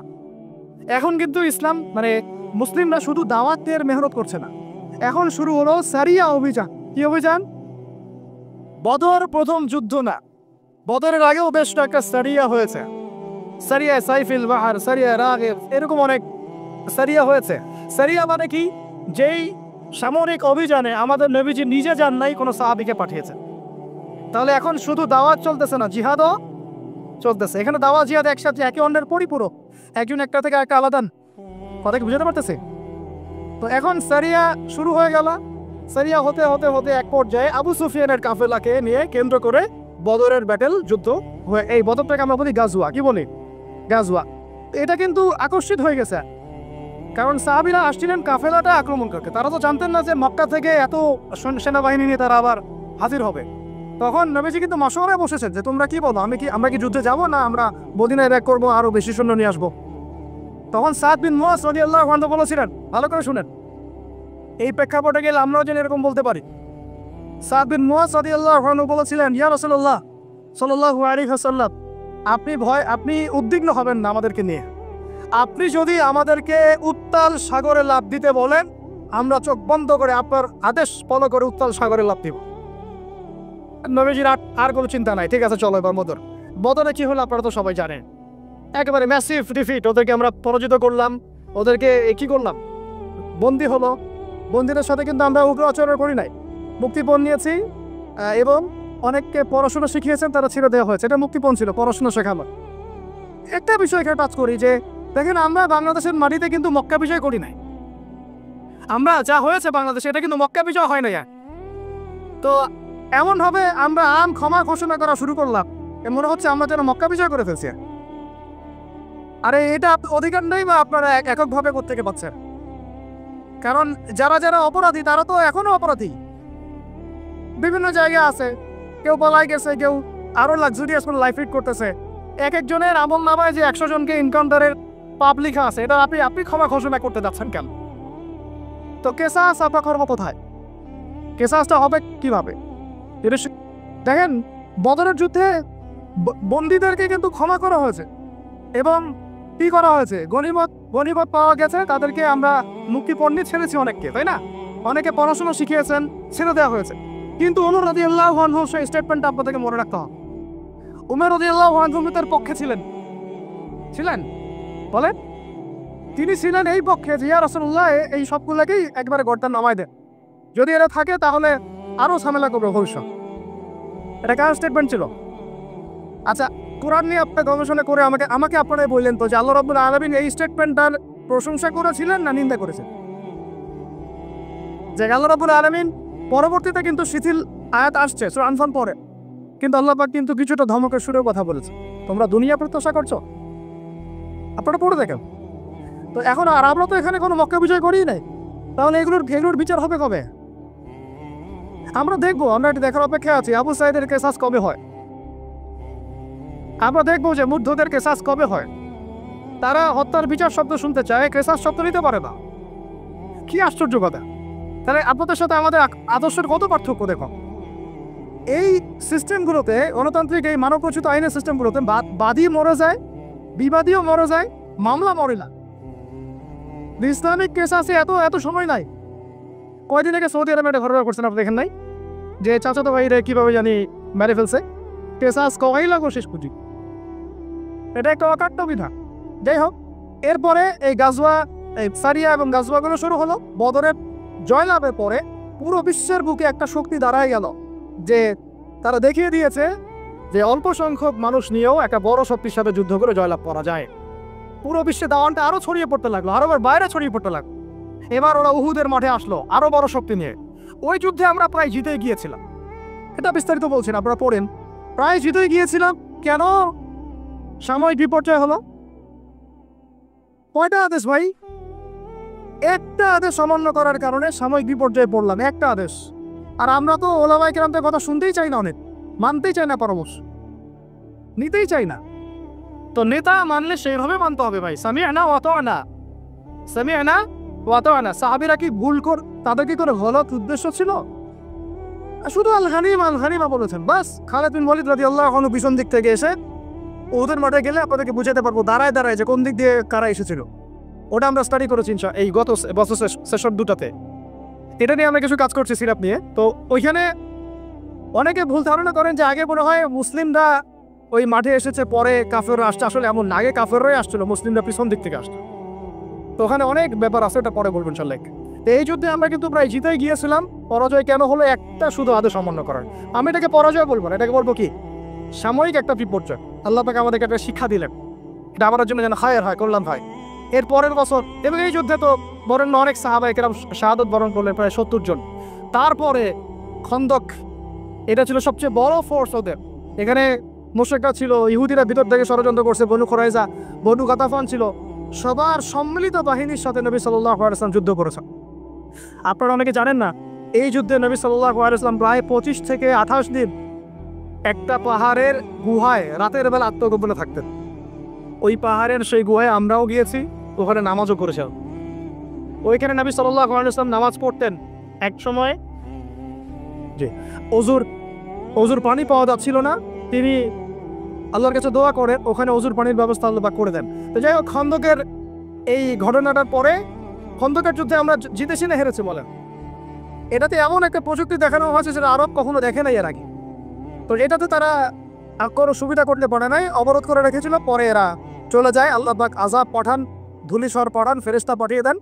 আর নবীজি মন্তব্য করে দেন একদম স্ট্রেট ফরওয়ার্ড যে আজকের পর থেকে আমাদেরকে তারা আর আক্রমণ করতে পারবে না।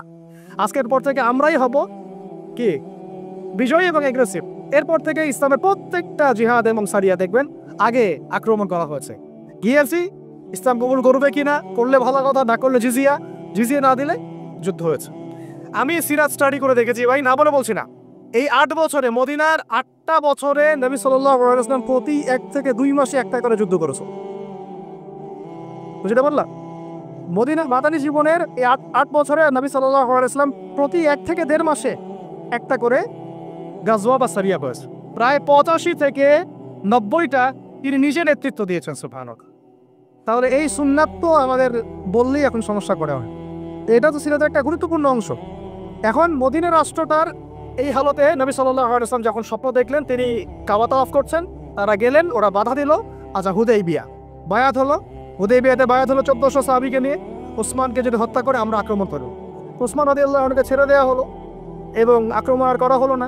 হুদাইবিয়ার সন্ধি হয়ে গেল। সন্ধির ধারাগুলো দেখলে মনে হয় সব আমাদের বিপক্ষে, আসলে সবগুলো আমাদের পক্ষেই ছিল।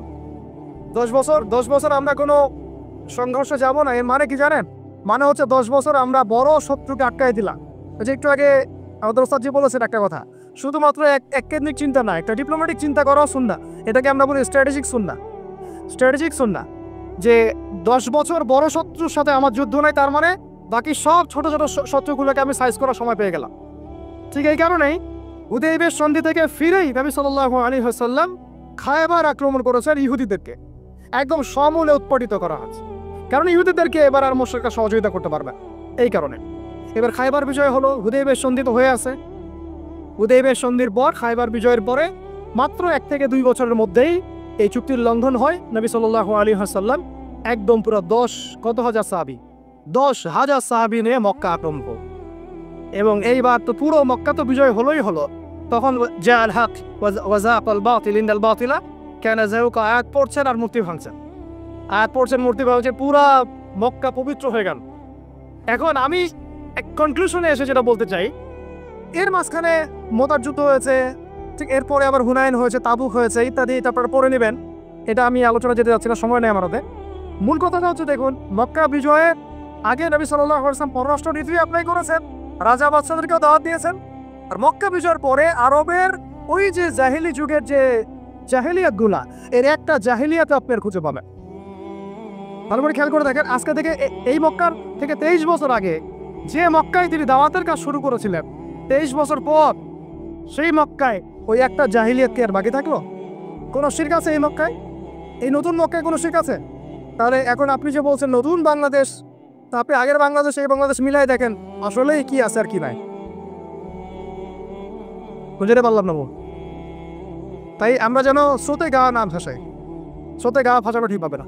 আর এই মক্কা যেটা 23 বছর আগের আবু জাহেলের মক্কা, আবু জাহেলের শাসন চলতেছে দারুন নাদোয়ার, আর এই 23 বছর পরের যে মক্কা, এই মক্কার মধ্যে আপনি কোনো শিরক পাবেন? কোনো শিরক, কোনো মূর্তি পূজা, ইভেন কোনো কবর পূজা, কোনো প্রকৃতি পূজা, হ্যাঁ, কোনো হারাম অর্থনীতি, কোনো সুদ, কোনো মাদক, কোনো জেনা, কোনো ব্যভিচার, কিছুই নাই। এমনকি কোনো গোত্রীয় হানাহানিও নাই। কুল্লুকুম মিন আদম ওয়া আদামু মিন তুরাব, নবীজি বলে দিলেন তোমরা সবাই আদম সন্তান, আদম মাটির সন্তান। সুবহান। ব্যাস, এভাবে পুরো আরবের মধ্যে দিন কায়েম হলো। এরপরে হুনাইন ওটা আক্রমণ করে জয় করলাম। হুনাইনের একটা কথা না বললে আমার ইনসাফ হবে না। ওই সময় সাহাবীরা একটু মনে করেছিলেন যে আমরা সংখ্যা অনেক বেশি, আজকে খুব সহজে জিতে যাব। ওই যুদ্ধেই কিন্তু একটা বিশৃঙ্খল অবস্থা সৃষ্টি হয়েছে। সেটা তওবা পড়ে দেখেন। তারপরে তায়েফ, ওই যেই তায়েফ নবী সাল্লাল্লাহু আলাইহি ওয়াসাল্লামকে এভাবে মারলো, ওই তায়েফ নবীজি জয় করলি। সুবহানাল্লাহ। দেখেন, আমরা কিন্তু রুটির টুকরা নিতে চাচ্ছি, আর নবী সাল্লাল্লাহু আলাইহি ওয়াসাল্লাম পুরা রুটিটাই নিয়েছে। কিভাবে নিয়েছেন? কখনো দাওয়াত, কখনো সবর। দাওয়াত তো সবসময় চলেছে, দাওয়াত তো ফুল টাইমই দাওয়াত। কখনো ট্যাকটিক চেঞ্জ হয়েছে আর কি, স্ট্র্যাটেজি চেঞ্জ হয়েছে, কিন্তু দাওয়াত চলেছে। কখনো সবর, কখনো হিজরত, কখনো পররাষ্ট্রনীতি, কখনো মদিনা রাষ্ট্র, কখনো সন্ধি চুক্তি, কখনো সারিয়া, কখনো গাজওয়া, কখনো জিহাদ, সবকিছু মিলিয়েই সিরাত। আর এই পুরো সিরাতের সুন্নতেই নবী সাল্লাল্লাহু আলাইহি ওয়াসাল্লাম আল্লাহর জমিনে তার ওই যে দিন, মানে ধর্মীয় জীবনও আর বৈষয়িক জীবনও, দিন ইসলামকে পরিপূর্ণ কায়েম করে দিয়ে চলে গেছে। সুবহান। এটা কি ওইখানেই শেষ ছিল? আবু বকর সিদ্দিক এর উপর হাঁটেন নাই? ইবনুল খাত্তাব এর উপর হাঁটেন নাই? উসমান আলী এর উপর হাঁটেন নাই রাদিয়াল্লাহু আনহু আজমাইন? উমাইয়ারাও এর উপরে হেঁটেছে। হয়তোবা তাদের মধ্যে কিছু সমস্যা হয়েছে, কিন্তু খিলাফার কনসেপ্ট ছিল, শরিয়ার কনসেপ্ট ছিল, তাই না? তারপর আব্বাসীয়রা কি এটা খিলাফা উঠিয়ে দিয়েছিল? শরিয়া আইন উঠাই দিয়েছিল? ওইটাও ছিল। এমনকি ওই আন্দালুসিয়াতেও ছিল। আন্দালুসিয়াতেও একটা শাসন ব্যবস্থা চালু ছিল ওই সময়। পড়বেন আপনারা এগুলা, ইতিহাস বইগুলো, ইতিহাসের বইও কিনে নিয়ে যায় না আজকে, ঠিক আছে? তারপরে ফাতেমিরা শাসন করেছে, এইদিকে উসমানীয়রা করেছে। মাঝখানে আমরা তো আমাদের কন্টিনেন্টে দেখি মোগলদেরকে দেখি, তাই না, আফগানদেরকে দেখি। অনেকের মাঝখানে অনেক সমস্যা ছিল, আমি ওই সমস্যা নিয়ে আলোচনা করবো না। মূল কথা হচ্ছে যে ইসলামের রাজনৈতিক ভিশনটা কিন্তু আমাদের হাতেই ছিল, যতদিন পর্যন্ত না এই প্রথম বিশ্বযুদ্ধ হয় আর অটোম্যানরা পরাজিত।